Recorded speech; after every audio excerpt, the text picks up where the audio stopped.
The cross-examination of Brittany Higgins will continue on Tuesday amid Bruce Lehrmann's defamation case against Network 10.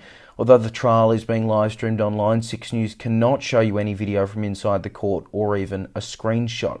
6 News GovCheck editor Stuart Jeffrey explains. This is covered under the Court Security Act of 2013. In Section 39, it's unlawful to record anything on the premises and publish it without the consent of the court. It's a power that's not rarely, it's not commonly used. It's a very rare power to see. In particular, it's been used by the court a lot on Twitter over this case. There's not many other uses apart from that. We do have a couple of uses. The family courts used it a couple of times because they've got their own provisions as well, but also they use Section 39 as well. We are seeing a lot more things put online from the court. Of course, there hasn't been a problem in the past because you've got to actually bring a physical camera in, but now, of course, you can record it on your phone and put that up.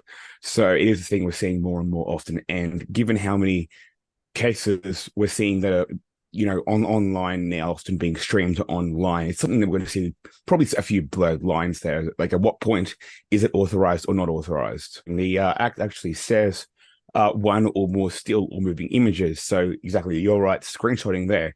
This case, I don't think, is being broadcast, because when it has been broadcast in the past, other cases that have been broadcast, it's not going to be an issue because the court's already putting stuff out there, unless you're trying to republish that. But even then, that's not really covered in Section 39. It's taking your own material yourself. So if the court decides to start streaming more and more judgments, at that point, we will see this power probably used less and less.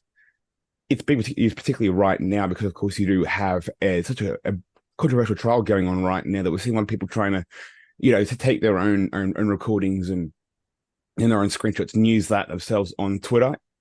It's actually been directed at news media or at parties to a case that are taking their own footage. It's not often used in this context. And again, the more the courts move their own things online, do their own streaming, it'll be used less and less.